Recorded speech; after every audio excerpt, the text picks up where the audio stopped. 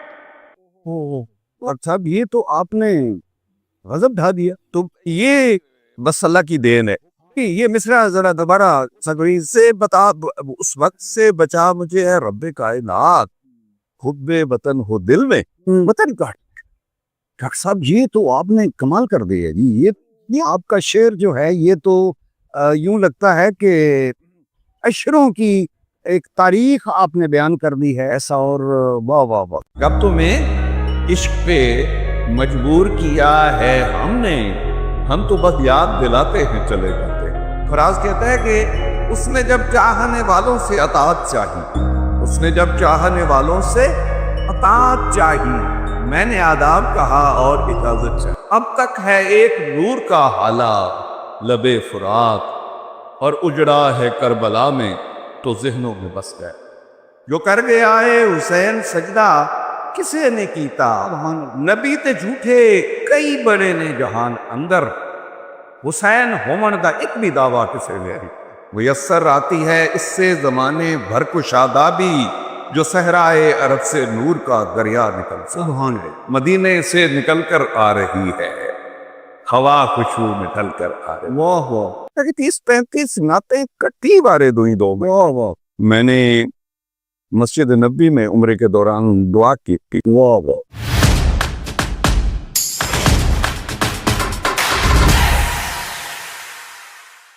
ناظرین، ڈاکٹر صاحب نے شاعری کے مختلف انداز اختیار کیے۔ ان کی خصوصیت، ان کا کمال یہ ہے کہ جب یہ عشق رسول میں جاتے ہیں یا یہ آل بیت کی محبت کا اظہار کرتے ہیں تو کمال کر دیتے ہیں۔ ان کا ویسے تو ہر لفظ، ان کی شاعری کا ہر لفظ جو ہے وہ آج تقریباً پورے پاکستان میں گونج رہا ہے۔ میں گزارش کروں گا کہ مرثیہ اور نعت کے چند اشعار۔ میں بھائی یقیناً میرے لیے بھی یہ سعادت ہے، میں نے مسجد نبی میں عمرے کے دوران دعا کی تھی۔ واہ واہ، یہ میرا یعنی ملازمت کا آخری سال تھا۔ میں کہا اللہ میاں مجھے جو ہے نعتیہ مجموعہ چاہیے۔ اچھا، اور اللہ کا کرم ہوا کہ میرا نعتیہ مجموعہ ارمغان مغدد جو ہے وہ میری ریٹائرمنٹ سے پہلے چھپ گیا۔ واہ واہ، یہ اللہ کا ایک خاص 30-35 جو بتانا میں آپ کو چاہ رہا تھا کہ 30-35 نعتیں کٹی بارے دو میں۔ واہ واہ، تو یہ میرے مولا کا مدینے سے نکل کر آ رہی ہے، ہوا خوشبو میں ڈھل کر آ رہی ہے۔ واہ واہ، سبحان۔ تو میں پہلے ایک نعت کے چند اشعار اور پھر اس کے بعد جو ہے سلام کے محرم کی بابرکتیاں ہیں اس حوالے سے جی، ان کو یاد کرنا ہمارے لیے شاید باعث نجات بن جائے گا۔ ہاں، مدینے کی گلی میں جب مسافر جا نکلتا ہے، مدینے کی گلی میں جب مسافر جا نکلتا ہے، تخیل کے لیے پرواز کا رستہ نکلتا ہے۔ حجاب اندر حجاب انوار کی ہے ذوف شانی یوں، حجاب اندر حجاب انوار کی ہے ذوف شانی یوں، کہ ایک پردے کے پیچھے دوسرا پردہ نکلتا ہے، سبحان۔ اور میسر آتی ہے اس سے زمانے بھر کو شادابی، میسر آتی ہے اس سے زمانے بھر کو شادابی، جو صحرائے عرب سے نور کا دریا نکلتا ہے۔ سبحان، اور محب سرور کونین ہوں، مجھ کو یہ ڈر کیوں ہو، سبحان، محب سرور کونین ہوں، مجھ کو یہ ڈر کیوں ہو، کہ میرے نامہ اعمال سے کیا کیا نکلتا ہے۔ سبحان۔ اور تصور میں ابھرتا ہے نبی کا دامن رحمت، تصور میں ابھرتا ہے نبی کا دامن رحمت، گلی میں جب کوئی روتا ہوا بچہ نکلتا ہے، سبحان، اور نبی کے نام لیواؤں کو ہے کامل یقین اس کا، نبی کے نام لیواؤں کو ہے کامل یقین اس کا، رضائے مصطفیٰ سے گوہر عقبہ نکلتا. سبحان اللہ. رضائے مصطفیٰ سے گوہر عقبہ نکلتا. ڈاکٹر صاحب اگر مرثیے کے جی یعنی 4-5 اشعار مرثیے کے. جی جی اور یہ ہے کہ نیزے پہ قد یہ کس نے نکالا لب فرات. نیزے پہ قد یہ کس نے نکالا لب فرات. ہم ہر سمت ہو گیا ہے اجالا لب فرات. سبحان اللہ. اور سجدے سے طے ہوا تھا جو نوکے سے نہ تلک. سجدے سے طے ہوا تھا جو نوکے سے نہ تلک. ملتا ہے اس سفر کا حوالہ لب فرات. اور کہنے کو ہو گئے تھے 72 چراغ گل. اوئے کہنے کو ہو گئے تھے 72 چراغ گل. اب تک ہے ایک نور کا حالہ لب فرات. اور اجڑا ہے کربلا میں تو ذہنوں میں بس گیا. اجڑا ہے کربلا میں تو ذہنوں میں بس گیا. ختم الرسول کی گود کا پالا لب فرات. سبحان اللہ. ختم الرسول کی گود کا پالا ڈاکٹر صاحب لب فرات. ماشاء اللہ ماشاء اللہ. ڈاکٹر صاحب آپ کی کتب کے حوالے سے مختصر گزارش آپ سے کہ آپ کی کتنی کتب اب تک؟ میری اب تک اور جیسے کہتے ہیں نا کہ مجھے تو اور کوئی کام بھی نہیں آتا کہ میں نے بڑے شوق سے، حالانکہ میں میری سروس ساری کی ساری جوہر آباد کی ہے، لیکن گورنمنٹ کالج لاہور کا اثر اور سر سید کالج لاہور پنڈی کا اثر جو ہے اس کو جوہر آباد میں بھی میں نے اپنے سے الگ نہیں ہونے دیا. نتیجتاً یہ ہوا کہ اب تک میری 20 کتابیں چھپ چکی ماشاءاللہ ہیں. اس میں 3 جو ہیں وہ ہیں سنجیدہ شاعری کے مجموعے، 3 مزاحیہ شاعری کے مجموعے، 1 پنجابی شاعری کا مجموعہ، اور اس کے علاوہ ایک کتاب ہے میری دیدہ خوشاب جو خوشاب کے شاعروں کا تذکرہ ہے وہ. اور پھر اس کے بعد میری تقریباً کو 5-6 کتابیں ایسی ہیں جو میں نے ایڈٹ کی ہیں اور نیشنل بک فاؤنڈیشن اسلام آباد سے وہ شائع. جی جی ماشاءاللہ. یہ ناظرین کا انشاءاللہ یہ ڈاکٹر صاحب کی کتب کی تصاویر جھلک جو ہے وہ ہم سکرین پہ انشاءاللہ ضرور دکھا دیں گے. ڈاکٹر صاحب پنجابی کا صرف 2 شعر یقیناً ہمارے ناظرین اس کا انتظار کریں گے. ویسے تو آپ پی ایچ ڈی میں اردو میں پیش کرتا ہوں جی، بلکہ اتفاق کی بات ہے کہ یہ بھی محرم کے حوالے سے آ گیا ہے اور میں ضرور عبادتاں دے ہزار دعوے کرے زمانہ. اچھا عبادتاں دے ہزار دعوے کرے زمانہ جو کر گیا اے حسین سجدہ کسے نہیں کیتا. اوئے ہوئے جو کر گئے حسین سجدہ کسے نے کیتا. نبی تے جھوٹے کئی بڑے نے جہان اندر، حسین ہومن دا ایک بھی دعویٰ کسے نے کیتا. ڈاکٹر صاحب کمال. سبحان اللہ شکر. سبحان اللہ. ڈاکٹر صاحب کمال ہے.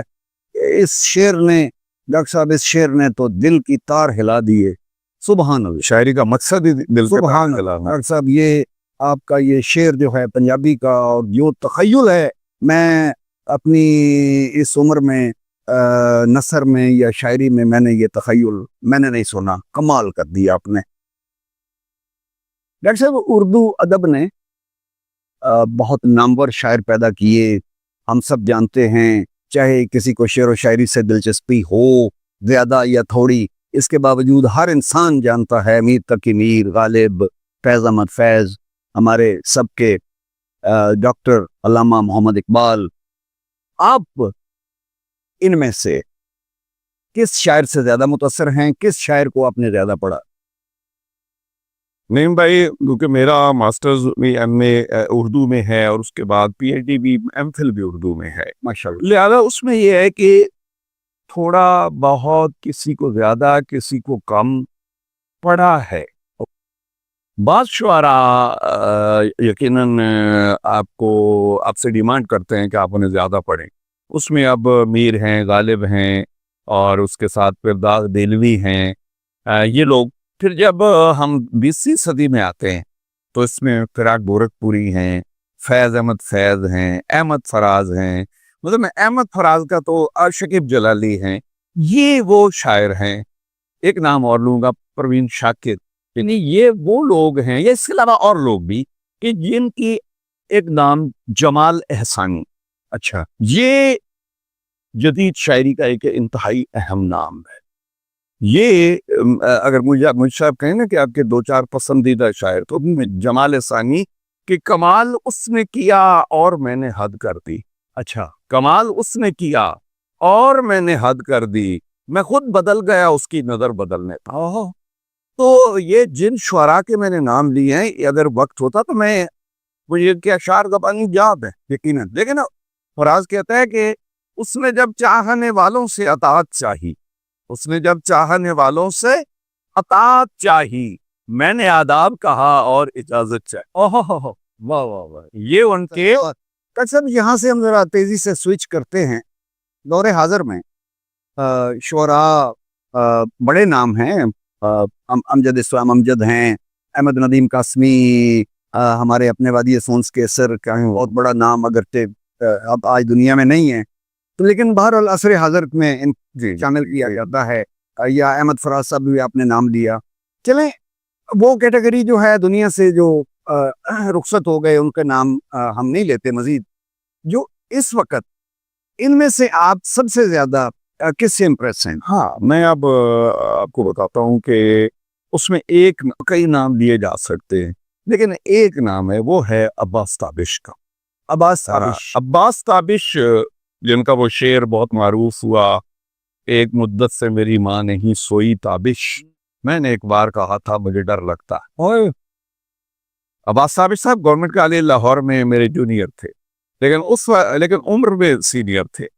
اس وقت ان کی ایک کتاب چھپی ہوئی تھی. اچھا, تو عباس تابش ایک ایسا شاعر ہے جو خالصتاً کلاسیکی انداز میں بات کرتا ہے, لیکن اس کے جو نظریات ہیں یا اس کا کنٹینٹ ہے وہ جدید دور کی حسیات سے جڑا ہوا ہے. تو اس کے مجھے بہت زیادہ خاص طور پہ خیالات کے حوالے سے کہ وہی لفظ ہیں شاعری کے, وہی کلاسیکی شاعری کے چند الفاظ ہیں, لیکن تابش کے ان کو مختلف انداز سے برتا گیا. مثلا دیکھیں ایک شعر کہتے ہیں کہ اس کو مدت سے کوئی کیس نہیں ملتا تھا, اس کو مدت سے کوئی کیس نہیں ملتا تھا, میرے دروازے پہ صحرا کو ضرورت لائی.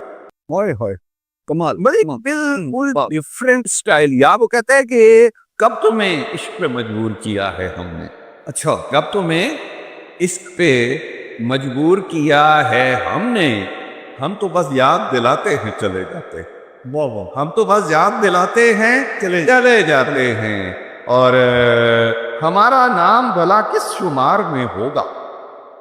تابش کا شعر دیکھیے کہ ہمارا نام بھلا کس شمار میں ہوگا کہ جس قطار میں مجنوں کا نام آخری ہے.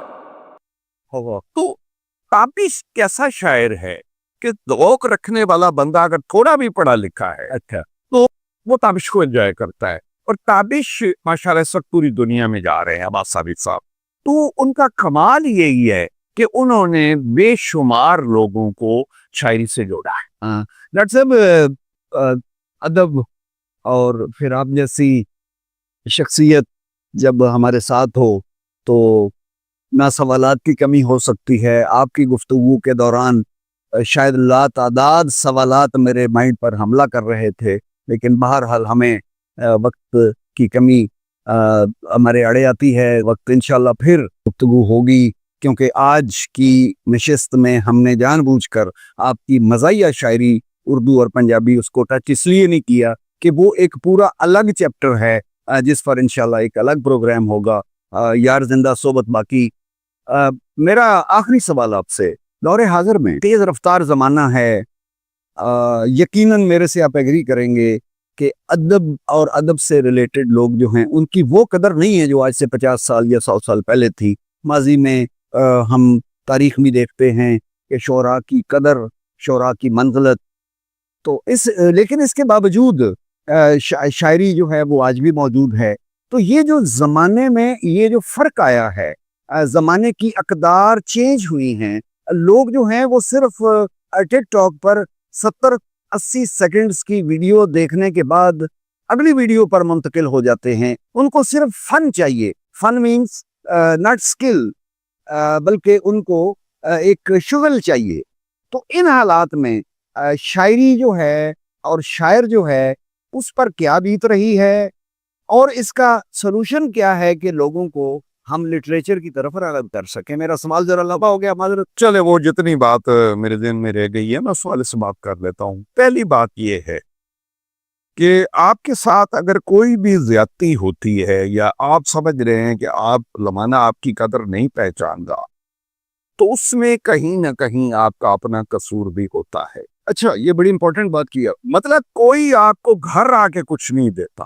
ٹھیک مگر اگر آپ کہیں نا کہ بھئی ماں بغیر روئے اگر بچے کو دودھ نہیں دیتی تو جوہر آباد میں بیٹھے ہوئے شاعر کو اسلام آباد سے کوئی پکڑ کے لے کے نہیں جائے گا. اوکے اس کے لیے آپ کو وہاں تک جانا پڑے گا. ٹھیک اب مجھ سے اگر آپ پوچھیں تو میں یہ کہوں گا کہ جتنا میں نے لکھا ہے اللہ کا کرم ہے اس حوالے سے میرے کام کی جو ہے وہ تحسین ہوئی ہے. ماشاءاللہ. مجھے کم از کم یہ کوئی محرومی نہیں ہے جی ایسا ہے ویسا ہے کیونکہ مجھے پتا ہے کہ میری یہ جو شاعری ہے یہ ہر بندے کے لیے نہیں ہے. اوکے کہ اگر وہ 60 سیکنڈ کا ٹک ٹاک جو دیکھنے والا ہے یا وہ نازیبا قسم کا کنٹینٹ دیکھنے والا ہے وہ ذرا مخاطب نہیں. اوکے اس میں بے شک آپ کے جو چاہنے والے ہیں سراہنے والے ہیں وہ لمیٹڈ اس میں اگر آپ غور کریں نا نہیں بھائی کہ زندگی کے ہر شعبے میں یہ زوال موجود ہے. شاعری کی بات آپ نہ کریں آپ مجھے بتائیں موسیقی زوال پذیر بالکل ہے. شاعری زوال پذیر فلم زوال پذیر. اب یہ ساری چیزیں کیوں زوال پذیر ہے؟ اس کا مطلب یہ ہے کہ بحیثیت مجموعی زندگی کے تمام شعبوں میں ہم لوگ آگے جانے کی بجائے پیچھے جا رہے ہیں. تو اس حوالے سے اگر آپ صرف شاعری کی بات کریں تو یہ بات مجھے مطلب اس بات کی کوئی نیت نہیں رہ جاتی کہ لوگوں کو جب تک آپ سکھائیں گے نہیں ایجوکیٹ نہیں کریں گے اس وقت تک کوئی بھی چیز. اب یہ فلم ہے جس میں کروڑوں روپیہ لگ جاتا ہے اربوں بڑا. لیکن پرابلم کیا ہے اگر آپ مجھے اجازت دیں تو اب یہ اتفاقاً ذیلی سوال آ گیا. جواب یہی ہے کہ کوئی بھی شعبہ ہے وہ موسیقی آپ نے خود کہہ دیا شاعری کہ سارے کے سارے پہلے دیکھیں نا موسیقی میں شاعر ہوتا تھا موسیقار ہوتا تھا گلوکار ہوتا تھا. اب ایک بچہ اٹھ کے آتا وہ کہتا ہے جی شاعر بھی میں کھودا تو موسیقار بھی کھودا کمپوزر بھی وہاں کا بھی میں کھودا تو کمپوزر بھی میں کھودا. اس کا پھر آپ نے دیکھا کہ اس کا رزلٹ کیا نکلا ہے. یہ ہو گیا. اس کے بعد جب ہم فلم کی طرف آتے ہیں فلم کا مسئلہ یہ ہوا کہ میں لاہور میں رہا ہوں 89 تک. ہم نے بہت فلمیں دیکھی اور وہ سنہری دور تھا. 2 سال فلمیں وہاں چلتی تھی اور وہ جو کام کرنے والے لوگ تھے یعنی فرض کریں میں نام لیتا ہوں حسن عسکری کا محمد جاوید فاضل یہ بڑے ڈائریکٹر ہیں. یہ لوگ جن استادوں کے شاگرد تھے وہ پرویز ملک تھے ایس سلیمان تھے نظر الاسلام بڑے نام. اب پرابلم یہ آ گیا کہ جو حسن عسکری ہیں یا الطاف حسین سالہ صاحب اور یہ جن کی ٹی رانی یہ بڑی کمال کی فلمیں دیکھنے والی ہیں. یہ لوگ جو ہیں ان کا آگے فالو اپ نہیں ہے. نتیجہ تن فلم انڈسٹری بیٹھ گئی کلاس ہو گئی. واحد سید نور تھے وہ کچھ عرصہ انہوں نے اٹھائے رکھا. لیکن یہ ہے کہ اب کراچی کا کیا صورتحال ہے وہ لوگ بنا رہے ہیں لیکن ان کو فلم کی ٹیکنیک کا اندازہ نہیں وہ ڈرامے ہی بناتے. صاحب ہمارا ڈرامہ بہت بڑا نام بہت بڑا پروڈکشن ہوتی تھی اور وہ ڈرامہ جو ہے وہ ایک ڈرامے کی عمر جو ہے وہ 30 40 50 سال تک ہوتی تھی. اور میں کئی دفعہ بچوں سے بات کی ہوئی مجھے موسیقی وہ سن رہے. لیکن میں ایک نقطہ نظر میرا یہ ہے کہ ایک میوزک پیس آپ کریٹ کرتے ہیں. ایک سانگ ہے محمد رفیع کا ہے لتا کا ہے مہدی حسن غلام علی یہ ان کی عمر 100 150 200 سال تک یا نصرت فتح علی ان کے پیس جو ہے اس کی عمر 200 سال ہے. تیشا اس سے بھی زیادہ ہوگی ایسے ہی. لیکن وہ کیا گانا ہوا یا وہ کیا میوزک پیس ہوا کہ جو 40 دنوں کے بعد ختم اور پھر ختم. تو ڈاکٹر صاحب آخر میں شاعری اور ادب کے حوالے سے صرف ہمارے پاس 1 منٹ بچا ہے. آپ حاصل کلام اس گفتگو کا ہمارے ناظرین کے لیے اس کے بعد پھر میں آپ کا شکریہ ادا کروں گا. اب میں یہاں میرا دل کر رہا ہے کہ میں 2-3 شعر آپ کو سناؤں. ارشاد. میری غزل ہے کنجے حیرت سے چلے دشتے زیاں تک لائے. کنجے حیرت سے چلے دشتے زیاں تک لائے